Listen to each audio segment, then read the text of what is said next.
Order! Order! You are an incorrigible delinquent at times. Behave yourself, man!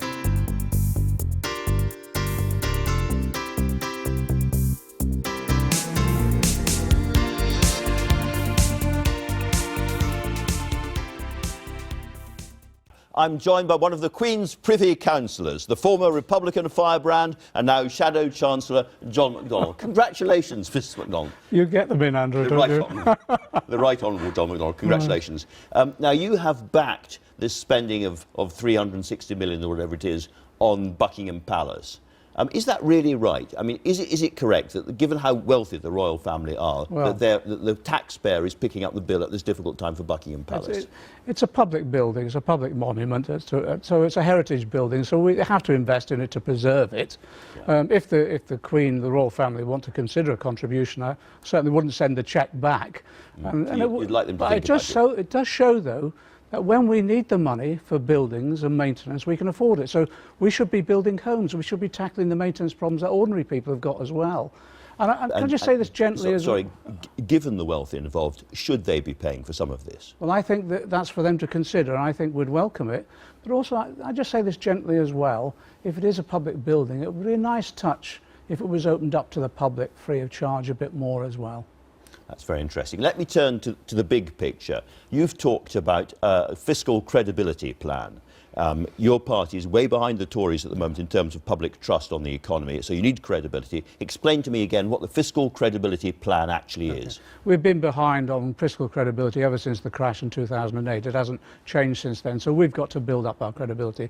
What we've said is that the existing fiscal framework that the government has used has failed, and they know that. It's been 6 wasted years. Deficit was supposed to be eliminated last year, it's now 45 billion. Debt is 1.7 trillion now. They've added 750 billion to the deficit virtually. So what we need is a fiscal credibility rule that actually says, yes, you bring down the deficit on a rolling 5-year programme when it's... So you balance the books over 5 years? You balance it, yes. In other words, you spend what you earn. But in addition to that, you make sure the debt is coming down. But the most important thing is you do not stop investment. And what I've been worried about is that over that long 6-year period, our investment has actually stagnated. So we've got a productivity crisis, stagnating again. It means we're not earning our way in the year. Our current account, our balance of payments is an important... We're talking about 500 billion pounds. Let me explain that. It's very comparable to some governments in the 2000s and the 1990s as well. 500 billion over a 10-year period. 250 billion from mainstream programs, so investing infrastructure, roads, rail, new technology, particularly decarbonising our economy as well. But then we want to set up an international investment bank. This is what happens in Europe. You put money into that, and that levers another 250 billion from the private sector. So at what point do we get this money back because of economic growth? Okay.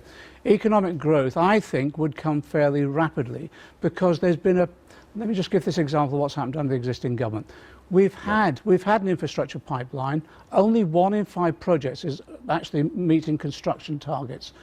We've had 35 billion identified by George Osborne, ready to go, shovel-ready projects. That would grow the economy and get... But remember also, Andrew, our borrowing costs at the moment are at their lowest in a generation. It's time, people say, to borrow money. Nevertheless, what rate of economic growth would you need for this gamble to work? Because it is a gamble. You don't know that you're going to get the growth. So what level of growth, extra growth, would you need for it to work? My own view is that if we got 1 or 2% extra growth, we would really be burning, we'd really be buzzing. And in that way, this is about investment in infrastructure, but it's also investment in people as well. So our public 2% extra growth beyond what we would normally get as a result of this. Is that what you're looking for? I think 1 to 2% is achievable. And that would bring the money back to the taxpayer in what period of time? Remember, it's sort of a 10-year programme. 10 years. Remember, we're at the lowest rate of borrowing in a generation. That would give us the opportunity to actually modernise our economy and become competitive in the world again. We've slipped down the league table. Well, this is really interesting. Paid back in 10 years and 2% extra growth. Well, Can I ask you about one other thing, which is, again, Keynes. When the facts change, I change my mind. What, sir, do you do? He said at one point. If we get higher inflation, and that seems very likely given where the pound is at the moment, and if we are facing a £100 billion Brexit black hole, as the papers say, would that change your course? Would you borrow less or would you borrow more? I'm not sure whether 100 billion is accurate. We're told that might come down over the next few days when we get those reports. This is the time when you need to invest to grow the economy. You can't put it off. The government's put it off for 6 years. That's why we've got the productivity problems we've got. What about interest rates going up? Well, the interest rates, obviously, increases the cost of borrowing, and you'd build that into whatever borrowing you undertook. But you can't put off investment. Everyone's saying the same thing. I'm on the same page as the CBI, the Chamber of Commerce, on the same page of virtually every independent economic advisor. Let's move to the current account now. You've said you want an end to austerity. Yes. What do you mean by that? Do you mean reversing the government's welfare cuts, for instance? Yes. Let me just let me explain this very clearly, because where we're at the moment is, I think people recognise that we have an unfair tax system where we've had tax giveaways to the wealthy and corporations, tax evasion and tax avoidance on industrial Are you going to change it to a fairer tax? Yes, we would. We would halt the tax cuts to the rich and to the corporations, and we would reverse some of them. We would tackle seriously tax evasion and tax avoidance. In that way, we would have the resources to invest in our public services. The issue around being competitive isn't just about physical infrastructure, it's investing in people as well. Our schools' budgets are going through the cuts that we've not seen since the 1970s. That's a short-term cut for a long-term failure. So let me ask you about those cuts. You say you'd reverse the welfare cuts, and that's around 12.5, 13 billion pounds worth of money. Let's just look at these. Well, that is the figure the government gives. Well, let's just look at what we're talking about at the moment. Universal credit. We're hoping on Wednesday the government will reverse that. We're also hoping in the first stage of our reversal of austerity, you'd ensure that the employment support allowance, £30 a week cut to disabled people who are desperately seeking work, would be reversed. That would be a first stage, and I'm hoping the government will do that on Wednesday. If they don't, we will. What about the cuts to unprotected government departments, the cuts that people see in local communities and so forth? Do you reverse those as well? What we're trying to do is make sure as we grow the economy, we can start investing back in local government as well. And that means investing around the country. At the moment, what's happening is, yes, there is some investment in London and the South East, but not around the country. That's why our investment bank will be a regional bank. So at the moment, on the current account, we've got a £70 billion deficit, roughly speaking. And if you add to it maybe somewhere between 15 and 20 billion pounds of reversed cuts, you're talking something around 80 to 90 billion pounds that you have to fill, either through growth or tax rises. And simply dealing with kind of putting in more tax inspectors isn't going to plug that gap. Nobody thinks that. No, it is. So you have to raise some proper real taxes. If you had a fair taxation system, you weren't giving the tax giveaways to corporations and to the rich. If you seriously tackled tax evasion and tax avoidance, if you grew the economy, we'd be able to afford our public services. What about raising the threshold on the 40p rate? Are you in favour of that or against that? Well, it looks as though the threshold will be increased on Wednesday by the government, and we would support that. You would support that? We would support that. Income tax is... As a tax giveaway, It is, but it's to people who, some of whom need a tax giveaway at the moment because of the mismanagement of the economy by the Conservatives. It's hitting them hard.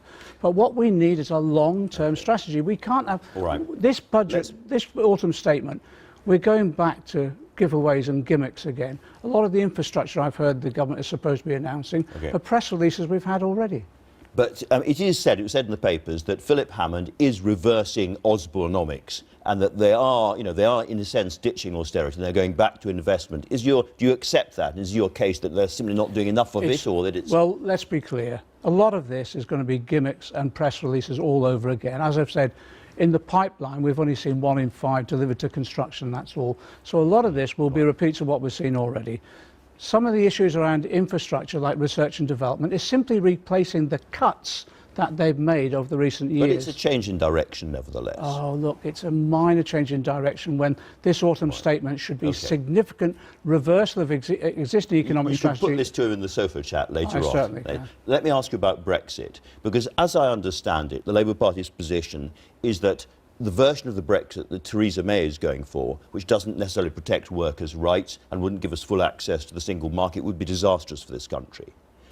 I totally oppose Tory hard Brexit that they're putting forward, totally. And yet you are also telling Labour MPs to vote for Article 50, which suggests that there is the cliff edge, let's go towards it even more quickly. Not at all. Look, why not? A referendum has taken place. We have to respect that decision. I voted in campaign for Remain. We lost. We have to respect that decision.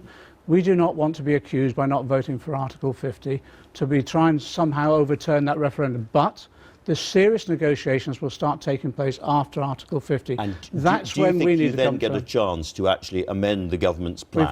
We've got to. And how do you do that? Well, You have to have votes in the House of Commons. We campaign in the country. We make sure in the House of Commons, we form coalitions across the House of Commons as well, and we get serious negotiations going. You can force votes in the House of Commons, because that's the only way you can really Of change. course, as we move into those negotiations, we're demanding that the government comes back and is held to account in Parliament and to the country overall about the promises that they'll make throughout that period. We just need to know where the government wants to go, how it's going to get there. We have a view that a Tory hard Brexit would damage our economy, and what we've got to do now is seize the opportunities to create a new relationship with Europe. And there are real opportunities now, working with our socialist and social democratic colleagues and progressive movements across Europe, to create a new relationship that tackles some of the problems that motivated people to vote for the referendum. We'll talk more about this later on, but for now, John McDonnell, thank you very much indeed. Now then, after the budget, the autumn statement is the most important financial statement of the year. We'll get the first proper official forecasts about the economy since the Brexit vote, and the Chancellor, Philip Hammond, gets to respond to the Prime Minister's promise that the jams, the just about managing people on low incomes, will be the new government's top priority. Philip Hammond, welcome to the show. Morning. Can I ask you who the jams are, how you define them? Well, they're people who work hard and by and large do not feel that they're sharing in the prosperity that economic growth is bringing to the country. And we've got to make sure that the prosperity that comes from seizing opportunities ahead is shared across the country and across the income distribution. And in terms of income, they could be anywhere between sort of 20,000 a year to 36,000 a year. That seems to be the general. Is that how you define I don't them? think it's mainly about income. I think it's about the way people manage their lives. It's about people who feel that the system isn't just working for them. The system isn't supporting them enough. And when Theresa May became Prime Minister, she, as it were, looked the country in the eye and looked these people in the eye and said, you are going to be my top priority. And you would agree with that? Absolutely right. And what we've done over the last 6 years in creating nearly 2.8 million new jobs is a very good start, because for most of these people, the most important thing they have is a secure job, and making sure that those jobs remain secure is a key priority as we go forward. But whatever you do in the autumn statement, and I know you can't go into details, whatever you do, you can't make those people worse off now, not after what's been said. Well, we don't want to make anybody worse off. What we want to do is secure the gains that have been made over the last few years, recognise that over the next couple of years we're going to face some uncertainty around the economy, but then we will have a whole raft of opportunities, and we need to get the country ready to be able to seize those. So you know where I'm going here. The only conclusion we can draw from that is that you have to reverse the cuts to universal credit and to welfare, because if you don't, those people will be an average of £1,300 a year worse off by the end of this Parliament. Well, I'm not going to go into details of the autumn statement that I shall make on Wednesday, but you've seen the forecasts, the range of independent forecasts that are out there, and we'll get the OBR's forecasts on Wednesday. And many of those forecasts are pointing to a slowing of economic growth next year and a sharp challenge for the public finances. There are a range of reasons for that. We've got to make sure that what we do is responsible, that everything we do is compatible with building resilience in our economy as we go into a period when there will be some uncertainty around the negotiation over our exit from the EU, and focus on making sure that our economy is match fit for the opportunities and the challenges that will lie ahead. But in that process, you could be turning to those just about managing families and making them worse off by sticking with George Osborne's benefit cuts. Well, we have to maintain our credibility. We have an eye-wateringly large debt. We still have a significant deficit in this country, and we have to prepare the economy for the period that lies ahead. I want to make sure that the economy is watertight, that we have enough headroom to deal with any unexpected challenges over the next couple of years, and most importantly, that we're ready to seize the opportunities of leaving the European Union. That means improving the productivity of our economy so that we can compete in the world. There is an eye-wateringly large figure of £100 billion as a putative deficit as a result of Brexit, much discussed in the papers. Do you recognise that figure? Is there a big deficit black hole that you as Chancellor are facing? Well, I read the forecasts made by independent forecasters, but the one I have to respond to on Wednesday is the definitive forecast that will be produced by the Office of Budget Responsibility. And until we see that forecast, I can't comment on how I will respond to it. Have you had conversations with the OBR? Because it's a very strange situation. They have to forecast what happens to the British economy over 5 years, which means after Brexit. So on what basis can they possibly make a forecast, given the government doesn't yet know how you're going to deal with that?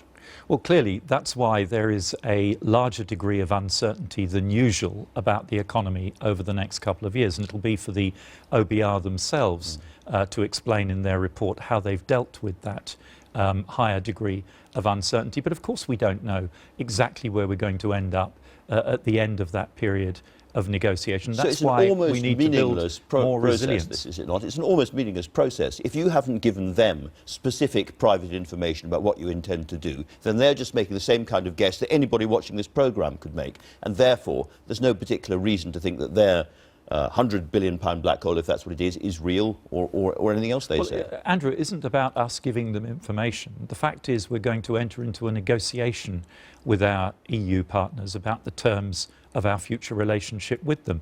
It's not about the government's view of the outcome. It's about where those negotiations end up over a period of a couple of years of hard-fought negotiation. We will get the very best possible deal that we can for Britain, but the OBR will have to make its own judgment about where we're likely to end up and how that's likely to affect the economy. Now, I want to keep things simple, but basically, in terms of politics, the choice between, on the one hand, leaving the EU quite brutally in a sense and going to WTO rules and staying inside the EU. There is very little middle ground now. The European leaders are being very tough in what they're saying about, you know, if you want to stay in the customs union, if you want to stay in the single market, you have to accept free movement of people, like it or lump it. And your own Tory backbenchers are ganging up for the same kind of outcome. So that sense that there is a middle way between being inside the EU and being outside the middle EU seems to have vanished.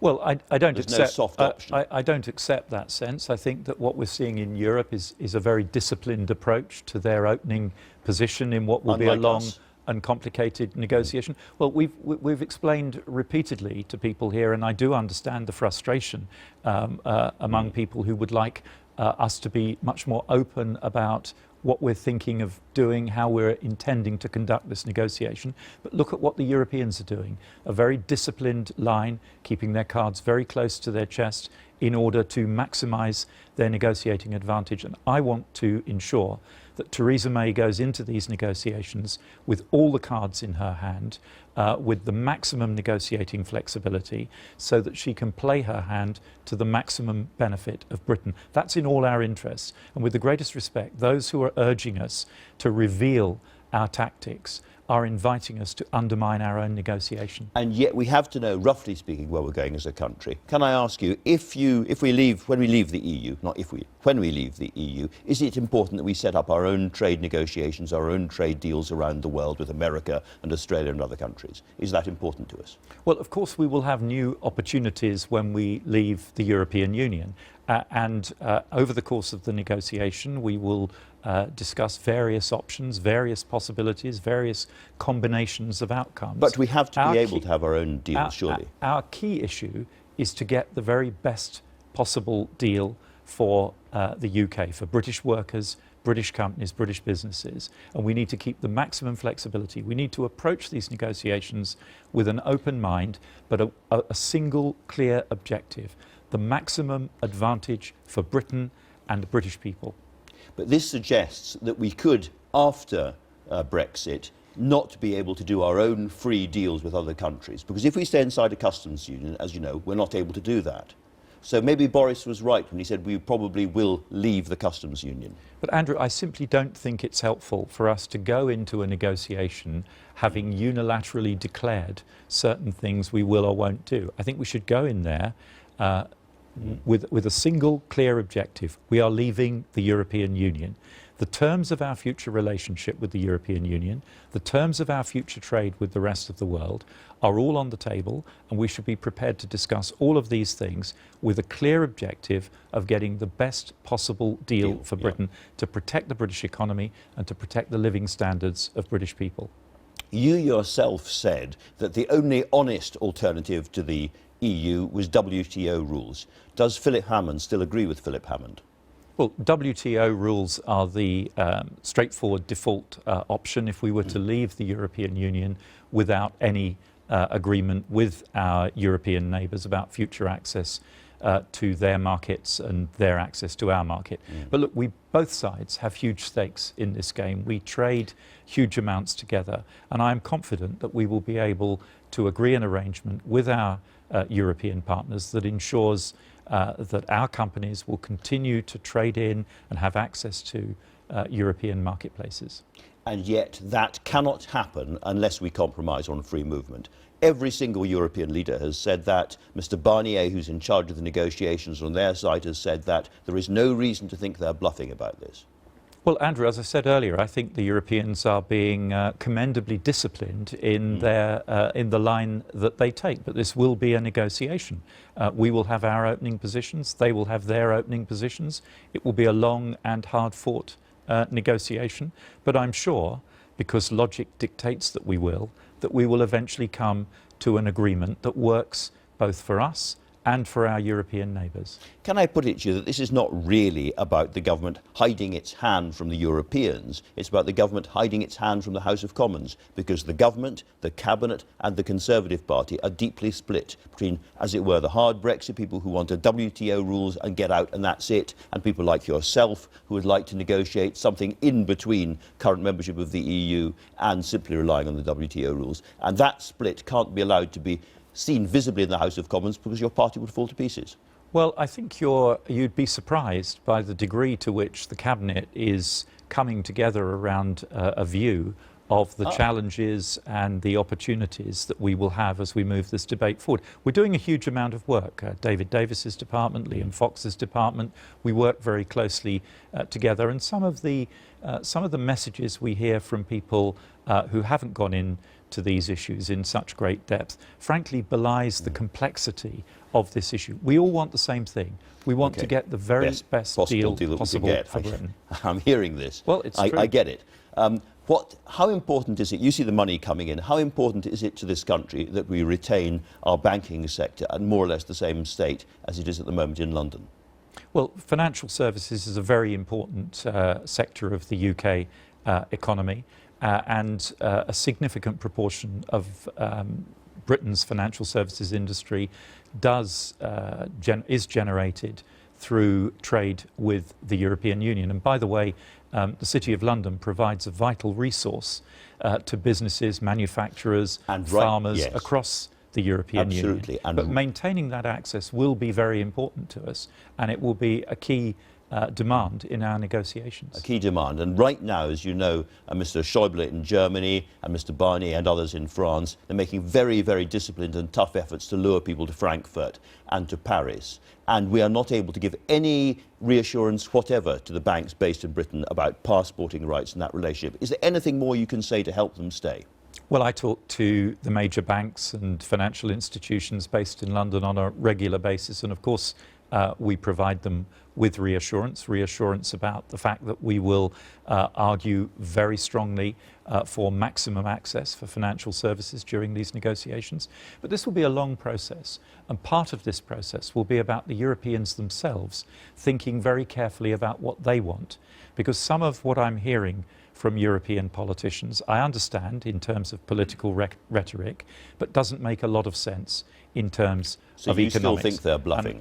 It's not a question of bluffing, it's a question of understanding the challenge of hosting a very large banking sector, for example, understanding the value that this deep and complex ecosystem of financial and professional services in London delivers to the whole of the European Union, and working with them to find a way that works for both of us. It has to work for Britain and for the European Union, because this is a negotiation and it's got to be a win-win outcome. Now, you used the phrase match fit earlier on about where the British economy has to be after Brexit. We still have a huge productivity gap. We have many problems in the economy. To what extent are you going to be resolving this with major new infrastructure spending and spending on, fibre optics and all the rest of it? Well, I'm not going to reveal what I'm going to say on Wednesday, but this is about choices. We don't have unlimited capacity, as one might imagine from listening to John McDonnell, to borrow hundreds of billions of pounds more for discretionary spending. That simply doesn't exist if we're going to retain this country's hard-won credibility in the financial markets, if we're going to remain an attractive place for business to invest and create jobs. But we do have to make choices, and it is very clear to me that as we move on from being members of the European Union to earning our living in the wider world, we do need to address the long-standing productivity challenge in this country. And that means investing in R&D, it means investing in economically productive infrastructure, it means investing in skills. Roads, railways, that kind of thing. It means all the network infrastructure, but in a modern economy, a knowledge-based economy, it goes much further than that. It's about ensuring that we have the science base, the knowledge base that can build the kind of fourth industrial revolution businesses that we need for Britain to be successful in the 21st century. Are you still committed to having workers on the boards of big companies? We want to ensure that the voices of consumers, the voices of workers are heard in the boardrooms of Britain. We think that makes sense. We think that's good corporate governance, and we are discussing with business how best that can be achieved. Finally, can I ask Mr. McDonnell the same question? Do you think it's really right, when things are so tough, that we are spending quite such a lot of money rebuilding Buckingham Palace?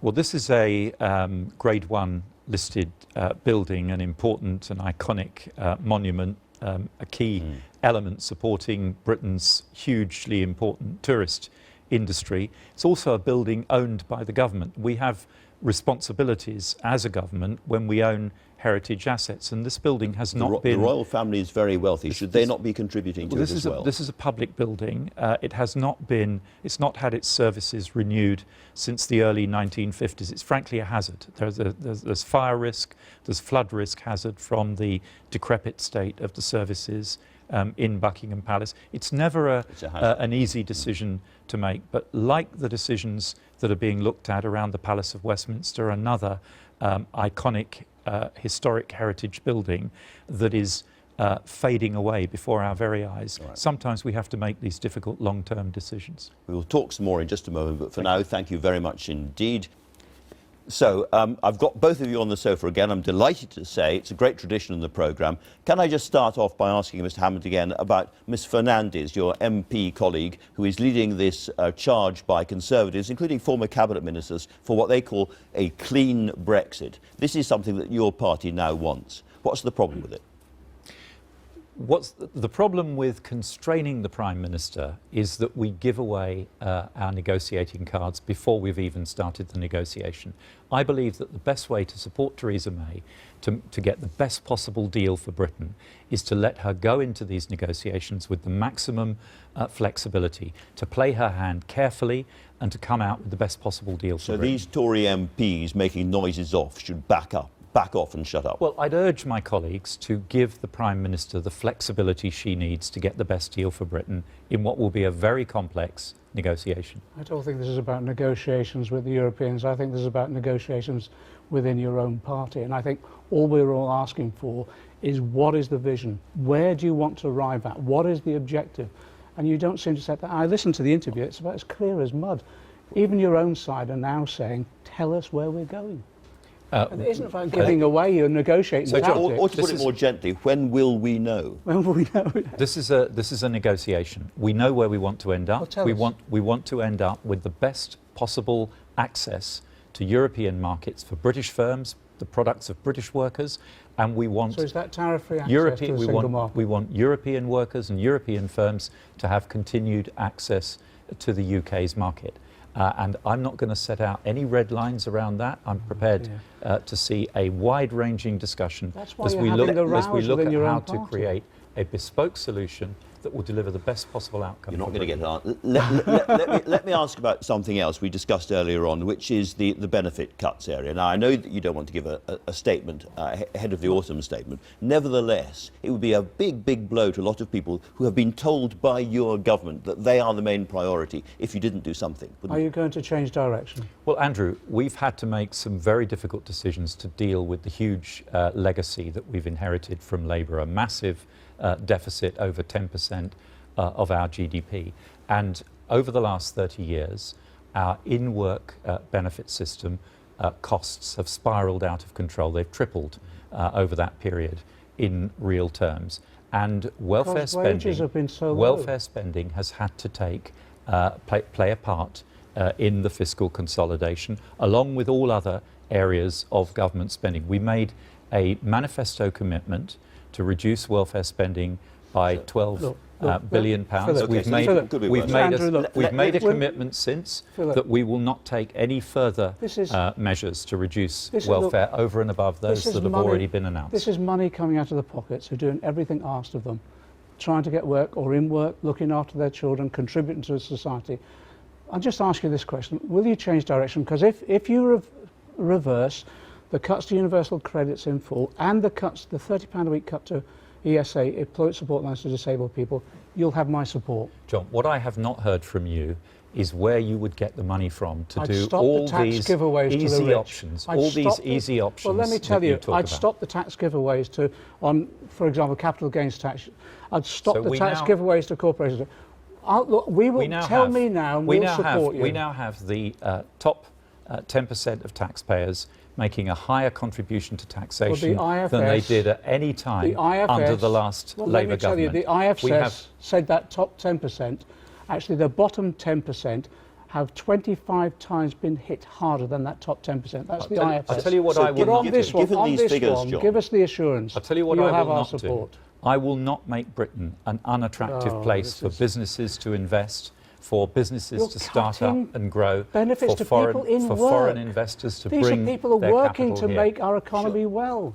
But given the figures that you've been saying, why is it that he is trusted much more than you guys are over the economy? Why do you think that's It's been consistently, those percentage figures in the polls has been consistent since 2008 because Labour were in government when the crash happened and we haven't recovered from them. Think you spent too much then? We're overcoming that argument and we will. But look, whatever the discussion is about opinion polls, the actual benefit cuts to people in work and disabled people is more important than party political points. John, we will support you if you reverse it. We've heard all this stuff from Labour before, and we know where this approach gets us. This is not party politics. We can have a bipartisan approach on this.